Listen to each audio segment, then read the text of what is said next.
Welcome, everyone. This is the Forensic Investigator Podcast, hosted by Dr. Jim. As previously noted, I bring to the table decades of training, education, and experience to include authoring 3 books and lecturing around the country and in Europe on homicide and cold case investigations. My full contact information will be provided at the end of this podcast.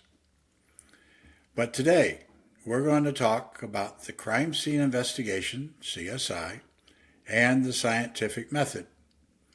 And to accomplish this, I have invited a colleague, Grant Graham, to enlighten us with his knowledge and expertise. All right, now, before we get into the topic of today, I want to do a very, very short version of Grant's credentials. And there's a lot more to it. But let's do that to start with so you got an idea who we're talking to. Grant is co-owner of Second Look Training and Forensic Consulting, which is something we'll come back to a little bit later. But he is also a retired forensic manager of the Fayetteville Police Department Forensic Unit in North Carolina. He began his career in 1979 with the U.S. Air Force Security Police, serving 20 years in investigative, supervisory, and leadership roles in the United States and overseas, including services as a chief of the Forensic Trace Materials Analyst Laboratory, located at the Office of the Armed Forces Medical Examiner. And he was a member of the FBI's Kosovo War Crimes Task Force. Following his military retirement, he worked with the Mississippi Crime Laboratory and ultimately the Mississippi Bureau of Investigation, where he was conducting violent crime scene investigations and serving in laboratory leadership roles. Mr. Graham is a nationally recognized instructor and expert witness in bloodstain pattern analysis and shooting incident reconstruction.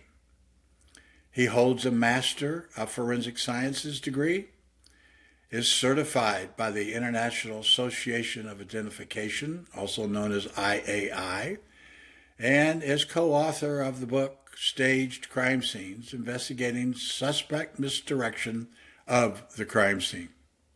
Now, there's a lot more to this person, but I didn't want to spend a lot of more time at it, so you've got a thumbnail sketch.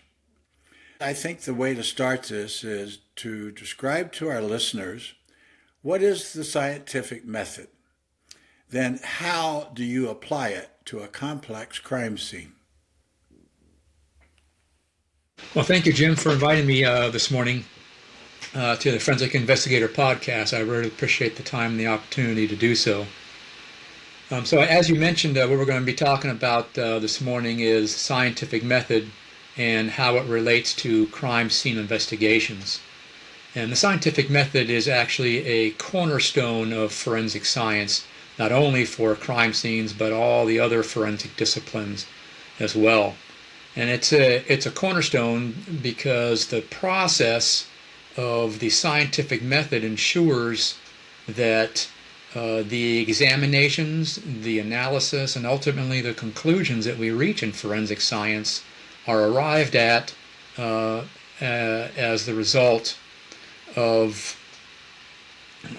a organized and objective methodology, and that it is free from bias. And so those 3 things are very, very important, particularly the free from bias. Ultimately, that's our responsibility in forensics, is to tell the truth and ensure that truth is arrived at in an objective fashion, and that it is free from any type of bias. In the definition of scientific method in its most simple state would be that it's a objective process to solve complex problems. And when it comes to crime scene investigations, a generally accepted methodology that has been proposed is a 6-step methodology who was come up by Tom Bevel and Ross Garner in their book, Practical Crime Scene Analysis and Reconstruction. Now, those 6 different steps, we'll go over them real quick here, are to define the investigative question. So what question is it that you're trying to answer? And you need to try to make that question kind of focused. Don't make it too broad, so that we don't have too much information going in, because then it becomes kind of too hard to manage. So we define the investigative question. Then we identify variables, or we develop a hypothesis as to what possible answer you have to the investigative question. And usually that is more than 2 or 3 different possibilities or different answers to the investigative question. And the third step would be to collect and organize our data. So we do that by walking through our crime scene, taking photographs, any other investigative information that we have. Then what we do is we predict what findings should we have if any of our hypotheses are true. What should we find in relationship to that hypothesis that will tell us that it's true? Then we test each hypothesis against the evidence and the data that we've gathered, and then ultimately we define a conclusion for each one of the hypotheses. So what I want to do this morning is basically give a couple of examples of how we would process a scene and how the scientific method would be used. And I want to do this with 2 examples to start off with. The first example would be how we use the scientific method in our everyday lives, and then also a simple example of how we would use it at the crime scene. So we'll go ahead and start with our example of how we're going to use it in our everyday life, and I like to call this the light bulb example.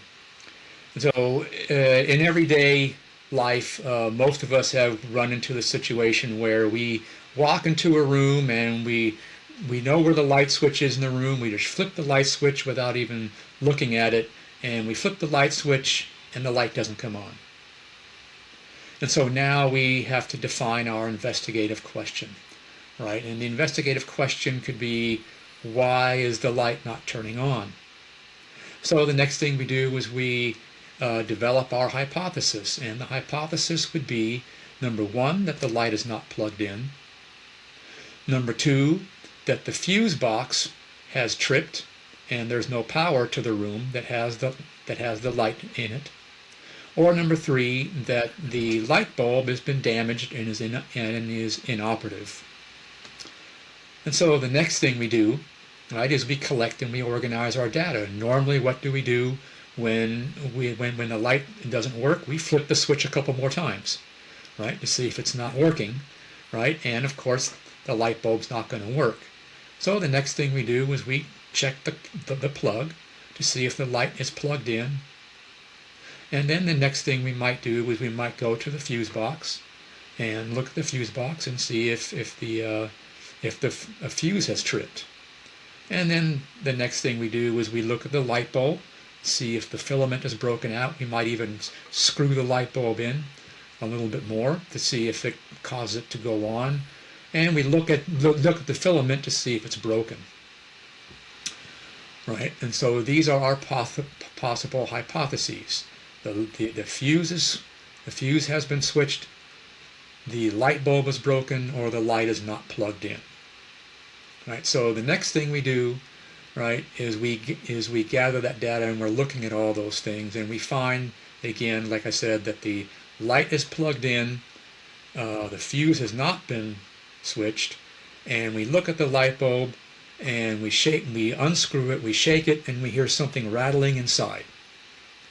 Right? So now we've gathered all of our data, right, and we've tested our hypotheses by looking to seeing if it's unplugged and if the light filament is broken, right? And so we've tested our hypotheses, right, by doing all those things, and we find that the filament is broken in the light bulb. And so now we have to define a conclusion. And we had 3 different questions, right, that we had to answer our investigative question. And number one was that the light wasn't plugged in, and we checked that, and the light was plugged in. Right? So the conclusion is that that is not a contributing factor. Then the next thing is that the fuse was switched, and we checked the fuse, and the fuse had not switched, so that's also not a contributing factor. But we checked the light bulb, and the light bulb filament rattles on the inside, so we render a conclusion that the light bulb filament is broken, and so therefore the light is inoperative. So in order to test that, what do? We get a brand new light bulb, we screw that light bulb in, and we throw the switch, and the light bulb turns on. What we have done is we have used the scientific method, right, to determine why the light bulb wasn't turned on and to fix our light bulb. This is an everyday thing that most all of us has had to do at least once or twice in our life, right? And this is a really good example of how simple, right, the scientific method actually is. It's really not that complicated. What we do is we just translate that organized process, right, to solve more complex problems, okay, at the crime scene. So let's move on to a second example, and that would be determining whether or not we have forced entry into a house in which a homicide has occurred, right? And so we're going to use the scientific method to determine whether or not we have forced entry. So our investigative question that we're going to define is, has there been forced entry into the residence? That's our investigative question. Then we identify the variables, right? What are the possible answers to that? And there's two possible answers. The first answer is that there is forced entry, and the second answer is that there is no forced entry. So now we're going to collect the data. And one way that we recognize forced entry, right, is we look at the front door. We see if there's a footwear impression against the door from somebody possibly kicking the door, right? We look to see if the lock has been broken and there's maybe pieces of the lock on the floor. We look to see if the frame has been broken and splintered and inwards into the house, and whether there's shards of wood on the floor. We look to see if there's any glass on the floor that would be signs of forced entry. And so we collect our data based on our observations, and also from when we talked to the first arriving police officer and what he saw or she saw when they first arrived at the scene. And we go ahead and we look for all these things, and we find that when we look at the door, there is no splintered wood, the lock is not broken, and the police officer tells us that when they came into the house, they didn't find any signs of forced entry to the door. They looked throughout the residence. Most of the lights are off inside the house in the living room, but the light was on in the bedroom, and the bedroom is where the decedent is lying on the bed. So as part of our process looking through and processing our crime scene, what's one of the first things we do is we do an initial walkthrough of the scene. And based upon what we're told by the first responding officer, we look at the front door and we find that there are no signs of forced entry. There's no splintered wood, there's no broken locks. We move into the living room, however, we turn on the light, right, so we can see better, and on the floor below a window we find some broken glass, right? And on the broken glass we also find a little bit of blood, and next to the window lock or the window latch we find that there's a impression pattern on that latch in a red stain that could be blood. And so now we have collected our data, right, and now we're going to test our hypothesis, right, against the data. Number one, right, the forced entry is a yes because we find the broken glass and we find the blood on the window latch, right? The other question answer was no, there was no forced entry, and that has no effect, or that is a false answer because we found signs of forced entry. And we define our conclusion based upon finding the broken glass and the transfer pattern on the window latch that yes, there are signs of forced entry. Can I interrupt you a second here? just for a second, it's a lot simpler than a lot of people believe, and I love that analogy you have there about the light bulb. Uh, the and maybe I'm getting ahead of myself a little bit, but when you write up a report of a crime scene investigation, do you also explain that in the same way that the different approaches? In other words, you eliminate it as well as identified? Yes. Yeah. So in crime scene investigations, the lack of evidence in a certain area or the presence of evidence in a certain area should be noted. When it comes to the front door, right, we want to mention that there are no signs of forced entry to the front door, and we want to make sure that we photograph those negative signs of forced entry. We want to photograph that the door frame has not been splintered. We want to photograph that the doorknob is not in pieces on the floor, so that there's no question that there are no signs of forced entry to the front door. However, when we find that forced entry to the window and we see that red blood stain on the window latch, we want to make sure that we identify that and we document that via photographs, both in overall establishing and close-up photos. So the presence or absence of evidence are both important, and they both need to be documented. Yeah, I really do understand that one very much because I failed to take a photograph one time at an autopsy that I should have taken, and it ended up being critical because there was nothing more to document. What was that? The fact that there was no blood. You know what I mean? I've seen it so often. So go ahead with your. I'm sorry I interrupted you earlier. Continue. I think you had a little more you wanted to talk about there. Okay.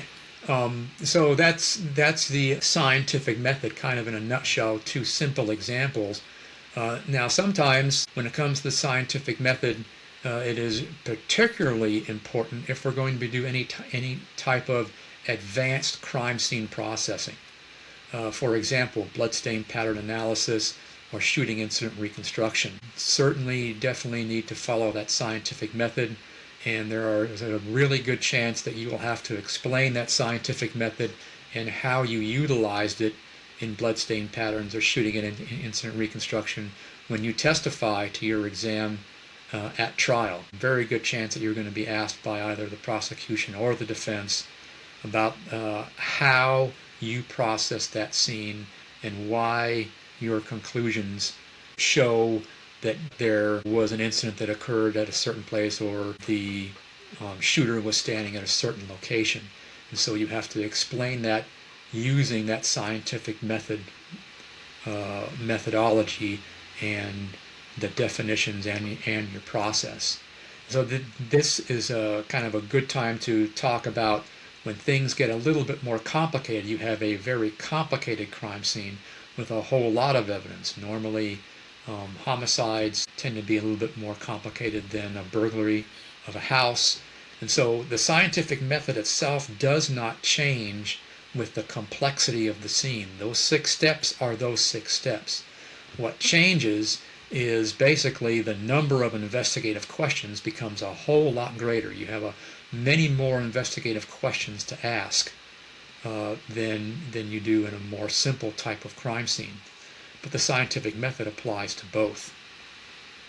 And so because there are many more investigative questions to ask, there's a lot more evidence that has to be collected, particularly, again, like I said, for shooting incident reconstruction and bloodstain pattern analysis. So let's use an example of a shooting incident reconstruction.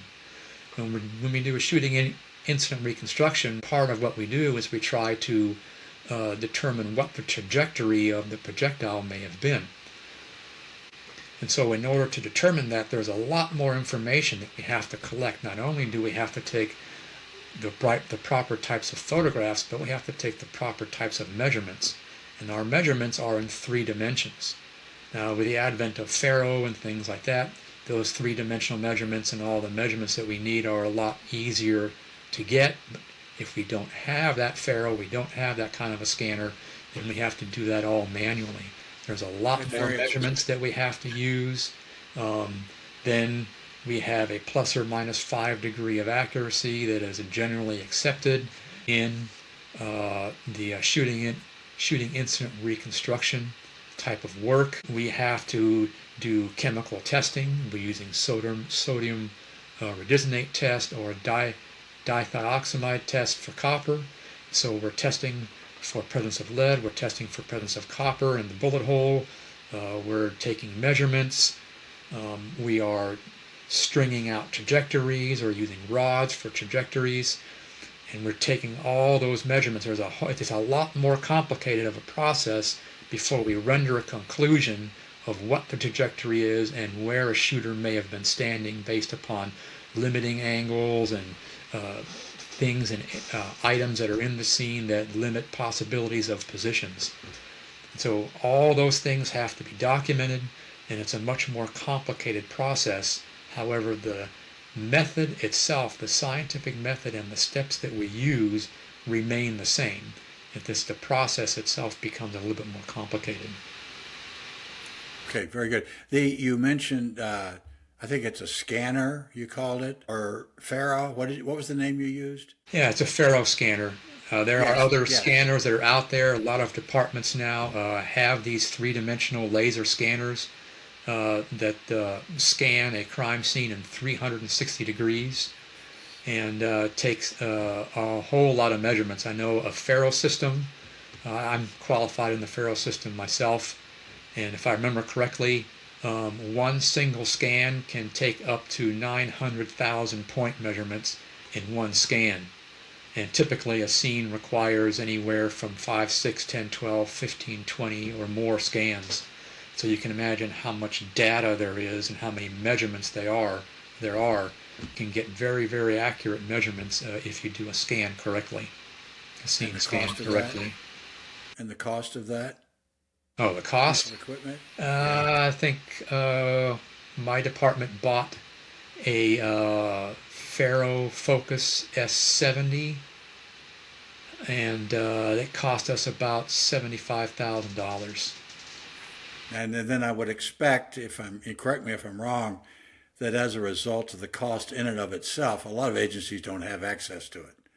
Well, there are a lot of grants that you can get for that. Okay. So if you're in an agency that doesn't have one of these three-dimensional scanners, what I would do is I would highly recommend that you contact a person in your department or in your county or city government that specializes in writing these grants.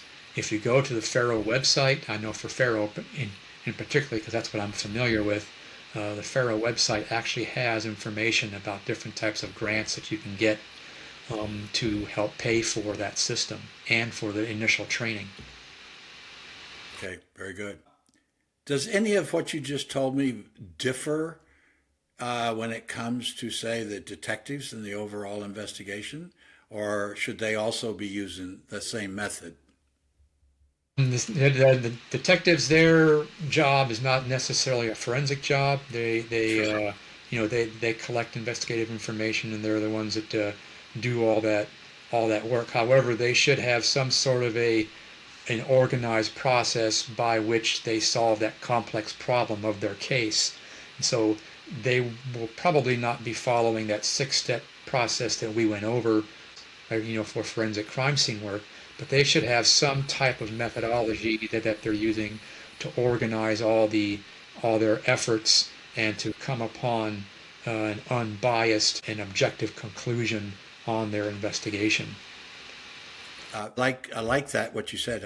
I had one, and I've forgotten, it's been a while since I've looked at it. I sort of went up, and it was about 7 or 8 steps, but it was a matter of telling the detective that when you have a potential hypothesis for what happened, you have to develop as much data as you can from witness statements and everything else to either contradict what was said or validate it.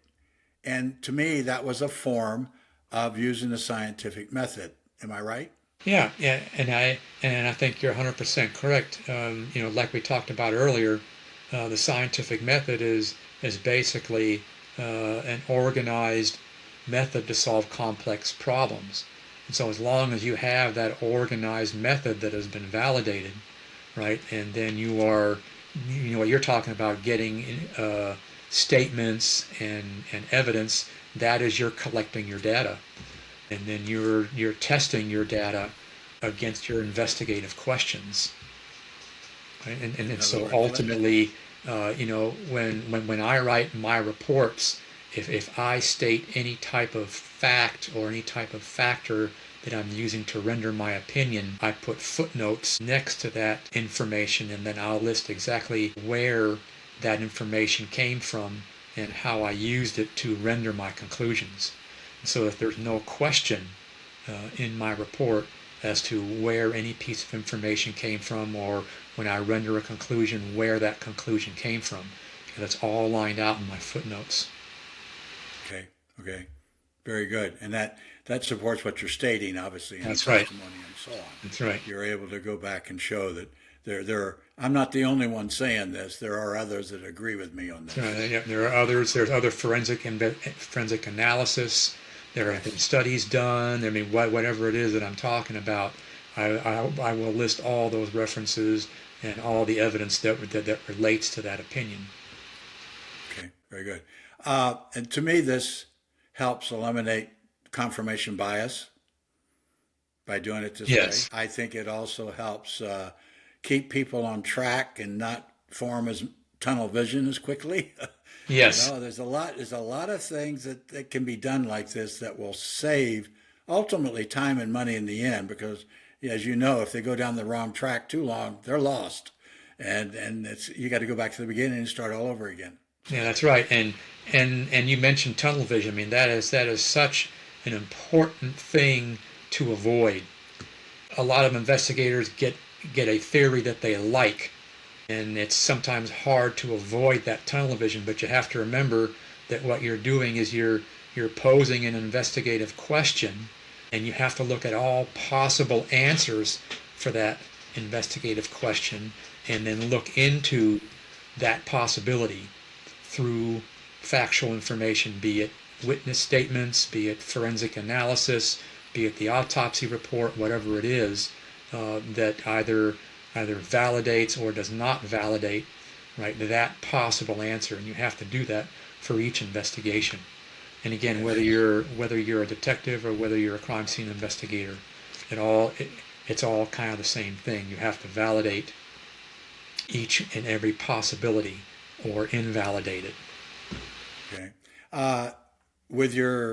In your position, like when you were in charge of the crime scene in Fayetteville, or anywhere else for that matter, what about your collaboration with a coroner or medical examiner?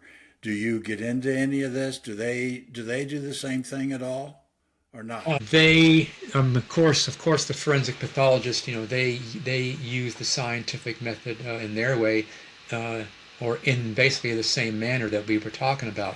They conduct their autopsy, and as a result of their autopsy, they identify certain conditions, certain types of evidence, and they all document it through photography and notes and the sketches that they use, for the body diagrams, etc. So, and they render their opinion on cause and manner of death, based on the science of forensic pathology. So they have some sort of a process or some sort of scientific method that they use as well. Go ahead. So now when it comes to, working with the coroner at the crime scene, the general rule is that the body belongs to the coroner and the crime scene belongs to law enforcement. And so it's really important that if you have a homicide or a deceased person, that the body remains in situ or unaltered, unmoved until the law enforcement, the crime scene investigator, and the forensic pathologist or the medical examiner's investigator arrive on scene. And so law enforcement shouldn't be moving the body around or changing anything on the body until that medical examiner's investigator gets there, because they have a job to do just like we do. And it's important that we work together. So they will take their own photographs that are important to them. The evidence that I have seen them collect in the past is mostly in the form of medications that were being used by the decedent. So they will generally collect those. Any other evidence is usually collected by law enforcement or the crime scene investigator. One of the real important things is, when it comes to evidence that's on the body, if you're going to collect something or you want to collect something from the body, you need to ask that medical examiner's investigator, hey, there's a hair, there's a fiber, or whatever it is here on the body, show them where it is, and then say, hey, I would like to collect this from the body. I don't want to lose it once it's in the body bag. And many times the forensic medical examiner, investigator, they will know what the policy of their office is and will be able to give you an answer, or they may have to call the forensic pathologist that's on call or on duty at the time and then ask them and let them make the decision. One of the times where this is particularly important, and I've often gotten cooperation from the medical examiner's office for this, is if you have a pocket turnout. Say you have a decedent and their pocket's been turned out, right? It looks like whoever killed them may have put their hands in the pocket and turned the pocket out, taken something out of the pocket. That area of the hand back here that makes that tight contact with the inside edge of the pocket, that's a good place for transfer of DNA evidence onto the pocket. And what we want to do from the best evidence standpoint is we want to avoid that getting contaminated. Once the body gets in the body bag, the blood tends to start moving around on the inside of that body bag during transport. We don't want that pocket now to be covered in blood, during that transport process. And so I've asked the medical examiner investigator, hey, can I cut this pocket from the pants here at the scene? And quite often I've gotten a yes answer after consulting with the forensic pathologist that's on duty or on call. And so again, it's really important to have a good relationship with the medical examiner's office, be able to explain the importance of collecting certain things from the body. And if they say yes, great. If they say no, well, then we just have to press on with the best thing that we can do. My experience as a chief deputy coroner years ago was getting along with everybody was crucial for each of us to get what we needed out of those scenes. Absolutely. And it was a constant, but we knew each other. We knew each other well enough that they knew what my job was and I knew what their job was, and we worked perfectly. But I've seen other jurisdictions where that just didn't happen. But that's the way it is sometimes. You just need to talk about it. But anyway, let's move on from there just a little bit. I know you're an expert in blood stain pattern analysis and shooting. What got you interested to do that, or did it just happen? Or tell me a little bit about that. Well, personally, I got interested in forensic science actually before the OJ trial even happened. I was a security police investigator. My father was a retired Army military police investigator, and he bought me a book on the history of forensic serology and how it solves crime. And so I read the book, and the book outlined different new techniques in forensic serology and how those new techniques were used to solve crimes at the time that those new technologies came out. So again, I got really interested in forensic science, and I actually went to a forensic pathologist's office and asked, hey, how do I get involved in this? And he had a book actually sitting on his desk on bloodstain pattern analysis. It was the first forensic text I ever saw, and it just sounded interesting to me. And I asked him about the book, and he said, hey, you go ahead and take it, and bring it back to me when you're finished. I read that book from cover to cover, and I was hooked. That was it. Yeah, that was it. That was it. Okay. That's good. I think you are also on a certification board, is it, or some board? Yeah, I spent about, I believe, 16 years on the International Association for Identification Bloodstain Pattern an Analyst Certification Board. Okay. And that, of course, just adds to the credibility and everything else. And I do understand that. There was another question I had. Oh, okay. Well, look, let's go to your book a minute. Now, you and our colleague, Steve Chancellor, put together a book about stage crime scenes. Tell me a little bit about what the book is, and later on, and during the editing phase, I'll put up a picture of it for everybody to see. But Okay. tell us a little bit about that and what's going on there.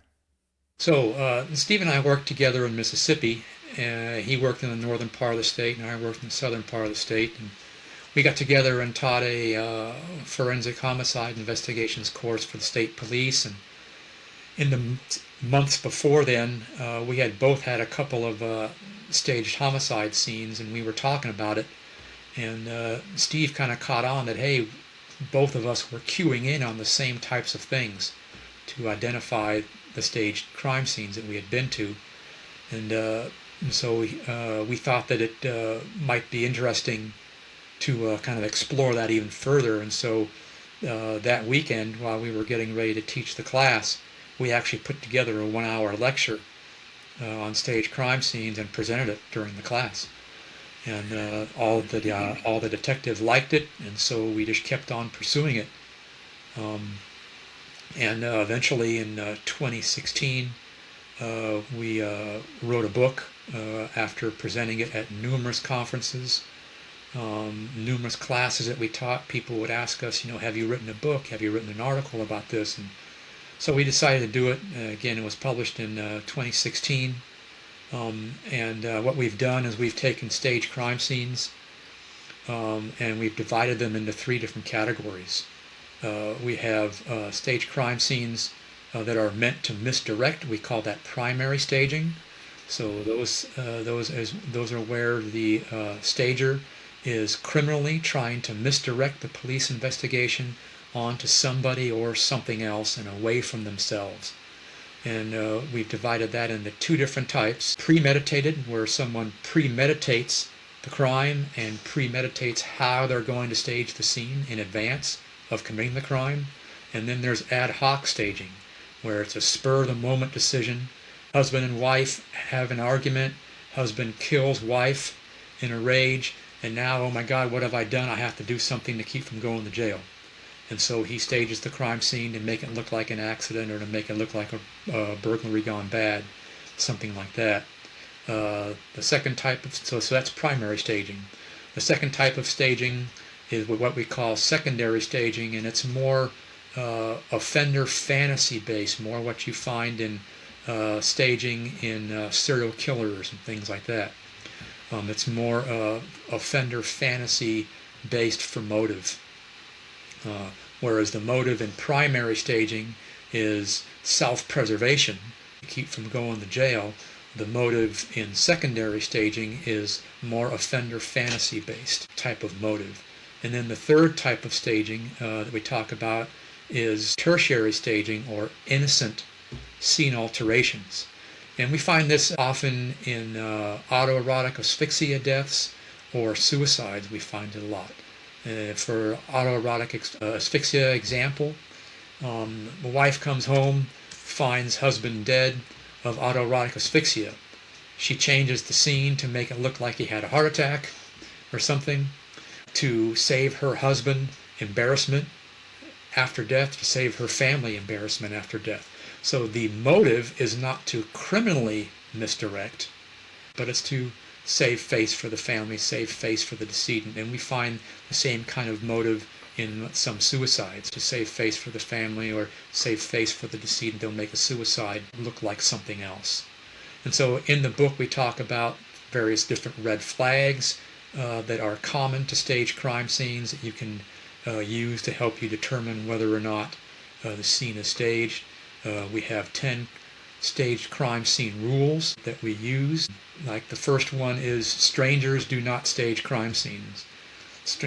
In stranger homicides, a stranger has no reason to stage the crime scene because they know they're not going to be considered a suspect because they're a stranger, right? And so if you have what you think is a staged homicide, don't look outwards from the victim, right, to try to find some stranger, because strangers don't stage homicides. Look inwards towards the victim to find your suspect, because the The motive, again, is to preserve oneself, to keep oneself from going to jail, to keep oneself from getting in trouble.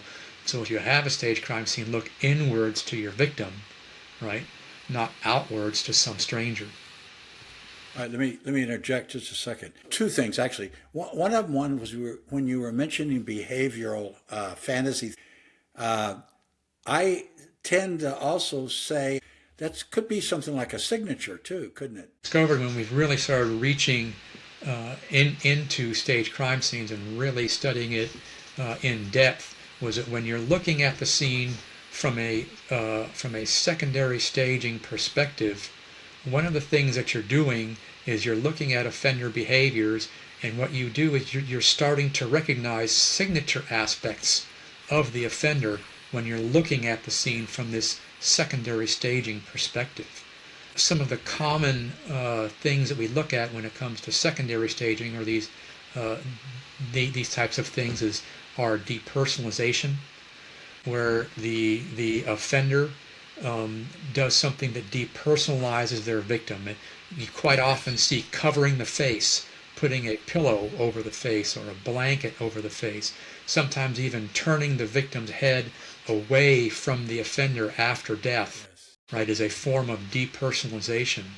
And when we have depersonalization, quite often what it indicates is that the victim and the offender knew each other in some way, or at least the offender thought that they knew each other in some way. And then there's psychological undoing, which is where the offender tries to undo what they have done.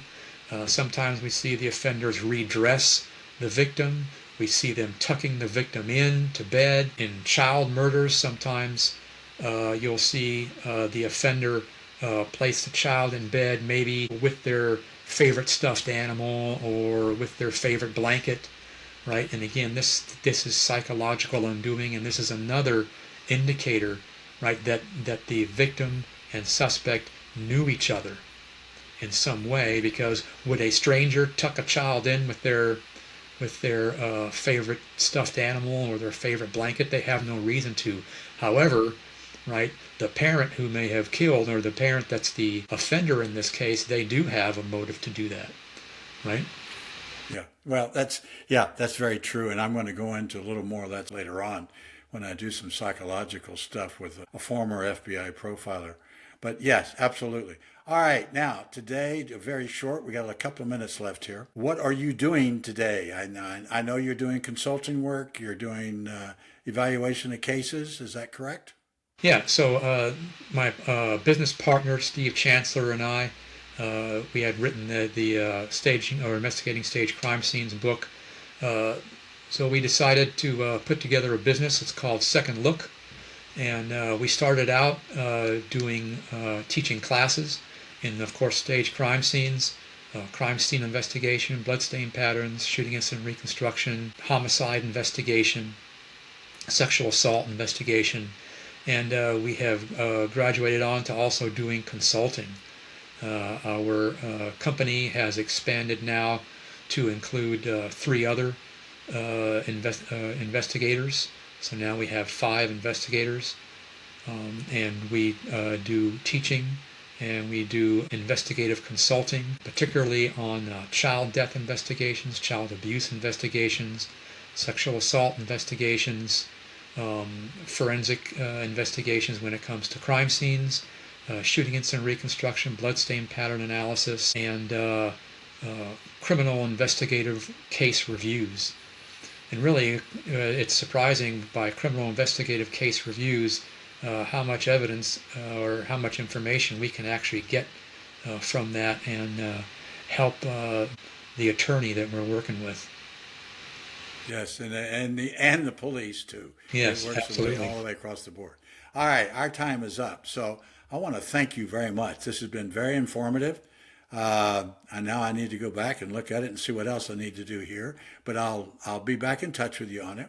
Okay, I want great. to thank you for your time. As an outro or a lead out, thank everybody for listening and being with us. Remember that if you have any questions about this podcast or any of the forensic services mentioned, please email me at jma.forensicinvestigator gmail.com, or visit my website at www.jma4ensics.com. Have a great day and a great week. Thank you, everybody. All Take right. care, Grant. All right. You too. Thank you, Jim. Bye. Bye.